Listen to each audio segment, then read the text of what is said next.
जय श्री श्याम दोस्तों, स्वागत है आपका अपने YouTube चैनल सुनीता श्याम दीवानी में। तो दोस्तों, आज मैं आपको दो भाइयों की कहानी सुनाने जा रही हूँ, जिसमें हम देखेंगे कि कैसे एक भाई अपने दूसरे भाई का दुश्मन बनता है। तो आइए शुरू करते हैं। हरिनगर नाम के गांव में मोहन नाम का एक व्यक्ति रहता था। वह गांव में दूध बेचने का काम करता था। उसी गांव में मोहन का भाई रोहन भी रहता था। रोहन भी गांव में दूध बेचने का ही काम करता था। रोहन स्वभाव से काफी हंसमुख और ईमानदार था। वह हमेशा अपने काम में मस्त रहता था और अपने परिवार के साथ खुशी से रहता था। यह देखकर मोहन जलता था और हमेशा उसे पीछे खींचने की कोशिश करता था। मोहन कहता है, आखिर पिताजी ने रोहन को गाय क्यों दी? हर रोज रोहन गांव में दूध बेचकर अपने घर वापस हंसते हुए जाता और अपने बच्चों और पत्नी के साथ खुशी खुशी समय व्यतीत करता। हर रोज का यह काम मोहन को तंग कर रहा था। एक दिन मोहन दूध बेचकर अपने घर वापस लौटा तो उसकी पत्नी ने उससे कहा, सुनो जी, मुझे आपसे कुछ कहना है। मोहन बोला, हाँ बोलो, अब तुम्हें क्या कहना है? मोहन की पत्नी कहती है, सुनो जी, तुम इस तरह मुझसे अकड़ बात मत किया करो, मुझे यह सब अच्छा नहीं लगता। मोहन अपनी पत्नी से कहता है, अच्छा जी, तो अब तुम्हें मेरी बातें उल्टी लगती हैं? मोहन की पत्नी कहती है, चलो छोड़ो, मैं सीधा मुद्दे पर आती हूँ। हमारे बच्चे अब बड़े हो रहे हैं और दिन पे दिन हमारे खर्चे भी बढ़ रहे हैं, लेकिन दूध बेचकर आने वाली आमदनी में बिल्कुल भी बढ़ोतरी नहीं हुई है। अगर ऐसा ही चलता रहा तो हमें आने वाले दिनों में अपनी आमदनी से कुछ भी हासिल नहीं हो पाएगा। मोहन अपनी पत्नी से कहता है, अब तुम क्या कहना चाहती हो?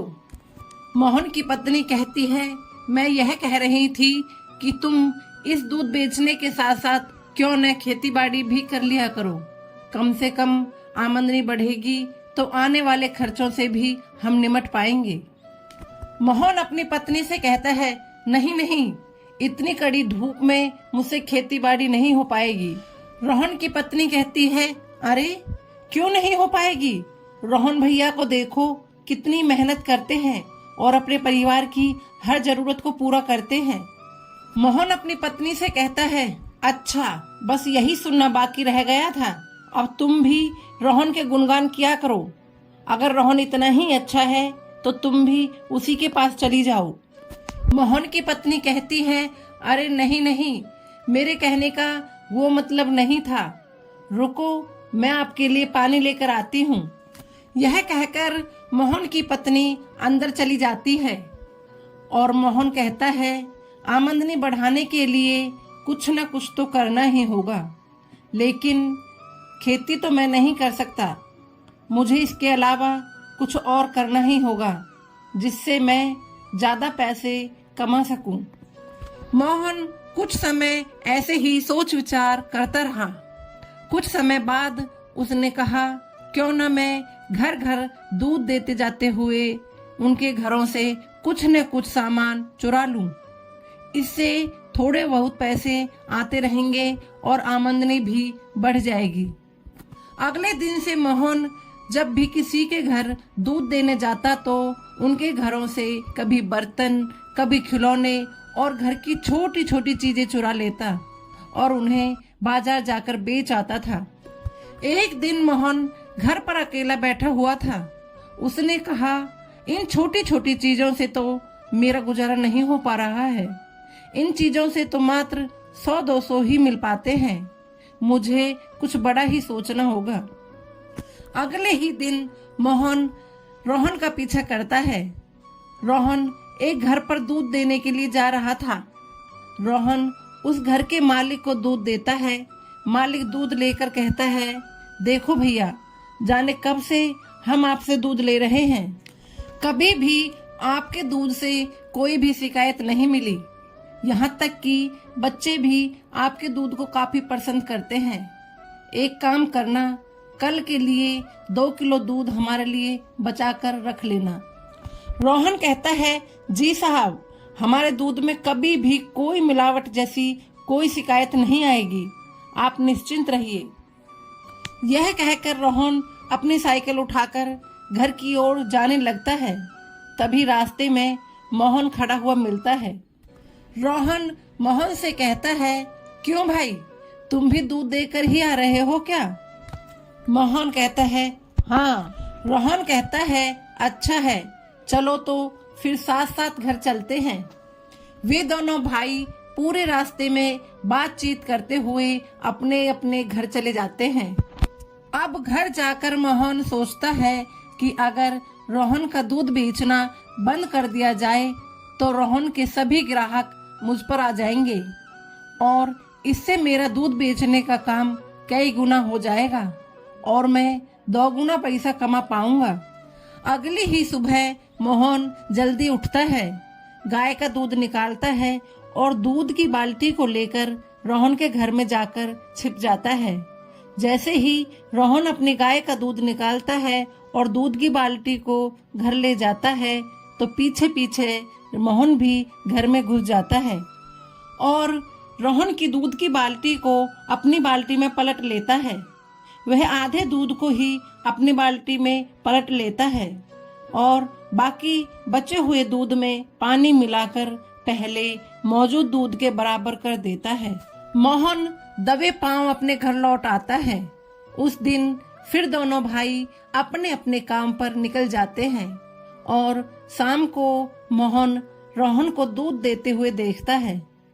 मोहन सोचता है कि आज ग्राहक रोहन को खूब उल्टा सीधा कहेंगे और उससे दूध लेना बंद कर देंगे, लेकिन इसका उल्टा होता है। सालों तक अच्छा दूध देने के भरोसे के कारण कोई भी ग्राहक उससे दूध के बारे में शिकायत नहीं करता है। यह देखकर मोहन हैरान रह जाता है और अपने शैतान दिमाग से अगली चाल सोचने लगता है। अगली सुबह फिर मोहन जल्दी उठता है और रोहन के घर पहुंच जाता है। इस बार वह रोहन के दूध में जहर मिला देता है और वहां से भाग जाता है। आज जब रोहन अपने ग्राहकों को दूध देकर लौटता है तो दूध पीने वाले सभी लोग मर जाते हैं और कुछ लोग अस्पताल में बेहोशी की हालत में पड़े होते हैं। गांव के लोग बहुत गुस्से में होते हैं और वह सीधा रोहन के घर आकर पत्थरों की बारिश करने लगते हैं। ऐसा होते देख रोहन घर से बाहर आता है तो 2-4 पत्थर उसके सर पर भी लग जाते हैं। उनमें से एक व्यक्ति रोहन को कहता है, क्यों रोहन, वर्षों से हमने तुझ पर भरोसा किया और आज तेरे दिए हुए दूध से हमारे बच्चे और हमारे परिवार वाले मौत की नींद सो गए हैं। हम तुझे नहीं छोड़ेंगे। रोहन को यह सब क्या हो रहा है कुछ समझ में नहीं आ रहा था। तभी वहां पुलिस आती है और रोहन को गिरफ्तार करके जाने लगती है। रोहन को यह सब क्या हो रहा है कुछ समझ में नहीं आ रहा था। तभी वहां पुलिस आती है और रोहन को गिरफ्तार करके जाने लगती है। उसी वक्त रोहन की पत्नी आती है और सिपाहियों से विनती करते हुए कहती है, इन्हें छोड़ दीजिए, इनका कोई कसूर नहीं है, जरूर आपको गलतफहमी हुई है। लेकिन पुलिस उनकी बात को नहीं सुनती। पुलिस रोहन को ले जाकर जेल में डाल देती है। रोहन की पत्नी जब रोते हुए अपने आसपास नजर फैलाती है तो उसकी नजर मोहन पर पड़ती है। वह देखती है कि मोहन मुस्कुरा रहा है। वह सोचती है कि इनका भाई तो जेल में है और यह इस तरह मुस्कुरा रहे हैं, जरूर कोई बात है, मुझे पता लगाना ही होगा। अगले ही दिन मोहन हंस रहा है, सभी से अच्छी तरह बात कर रहा है, क्योंकि आज गांव में केवल वही अकेला है जो सभी लोगों को दूध बेचता है। उसका दूध बेचने का काम भी बढ़ गया है और आमदनी भी बढ़ गई है। आज मोहन जब अपने घर लौटता है तो वह अपनी पत्नी से कहता है, भाग्यवान, देखा मेरा कमाल, अब मैं खूब पैसे कमाने लगा हूँ। यह सुनकर मोहन की पत्नी कहती है, हाँ जी, अब तो आपकी आमदनी काफी बढ़ गई है। मोहन की पत्नी कहती है, क्यों ना इस खुशी के मौके पर मैं अपने मायके हो आती हूँ। मोहन आज बहुत खुश था, इसलिए उसने अपनी पत्नी से कहा, हाँ हाँ, जहाँ चाहो वहाँ घूम आओ और ये लो कुछ पैसे, कुछ भी पसंद आए तो खरीद लेना। मोहन की पत्नी खुश होते हुए अपने मायके जाने की तैयारी करती है, लेकिन उससे पहले मोहन की पत्नी रोहन की पत्नी के पास जाती है और कहती है, दीदी आज मैं अपने मायके जा रही हूँ, क्या तुम रात का खाना मेरे पति के लिए भिजवा दोगी? सुबह का खाना पड़ोस वाली दीदी दे दिया करेगी। रोहन की पत्नी हाँ में जवाब दे देती है। अगली रात रोहन की पत्नी मोहन के लिए खाना लेकर जाती है, लेकिन मोहन उस समय शराब पी रहा होता है। उसने काफी शराब पी ली थी, जिसकी वजह से वह नशे की हालत में था। रोहन की पत्नी को देखते ही मोहन कहता है, भाभी जी आप? रोहन की पत्नी कहती है, हाँ, वो दीदी ने कहा था कि रात का भोजन आपके लिए भिजवा दिया करूं, तो खाना लेकर आई हूँ। रोहन की पत्नी खाना रखकर जाने लगती है, लेकिन तभी मोहन हंसते हुए कहता है, भाभी जी आप काफी उदास लग रही हो। क्या आपको पता है मैंने ही आपके पति को जेल भिजवाया है? रोहन की पत्नी कहती है, आपने? लेकिन क्यों और कैसे? लेकिन कुछ भी हो भाभी जी, रोहन जब भी घर लौट कर आए तो उससे एक बात जरूर कहना कि उसकी गैर मौजूदगी में मैंने उसे बहुत याद किया था। यह कहकर मोहन हंसने लगता है। मोहन की बातें सुनकर रोहन की पत्नी को काफी गुस्सा आता है और वह अपने घर आने लगती है, लेकिन तभी वह मोहन के घर के कोने में एक जहर की शीशी को देखती है। रोहन की पत्नी समझ जाती है कि यह वही शीशी है जिससे इन्होंने दूध में जहर मिलाया था। फिर वह उसी दुकान पर जाती है जहां जहर बेचा जाता था। वहां जाकर रोहन की पत्नी दुकानदार से पूछती है कि कल आपकी दुकान से किस किस ने जहर खरीदा था। दुकानदार सभी लोगों का नाम और पता अपने रजिस्टर में दिखाता है। यह देखकर रोहन की पत्नी हैरान रह जाती है, क्योंकि रजिस्टर में मोहन का नाम लिखा हुआ था। इसके बाद रोहन की पत्नी सीधा गांव के सरपंच के पास जाती है और उसे यह सारी घटना बताती है। वह कहती है, सरपंच जी मेरे पति बेकसूर हैं, उन्हें फंसाया गया है। सरपंच कहते हैं, फंसाया गया है? लेकिन किसने? रोहन की पत्नी कहती है, वह सब तो मैं बाद में बताऊंगी, पहले गांव के लोगों को इकट्ठा करो। कुछ ही देर में गांव के सभी लोग सरपंच के पास इकट्ठा हो जाते हैं। तभी रोहन की पत्नी कहती है, मेरे पति को और किसी ने नहीं बल्कि उनके अपने भाई मोहन ने ही फंसाया है।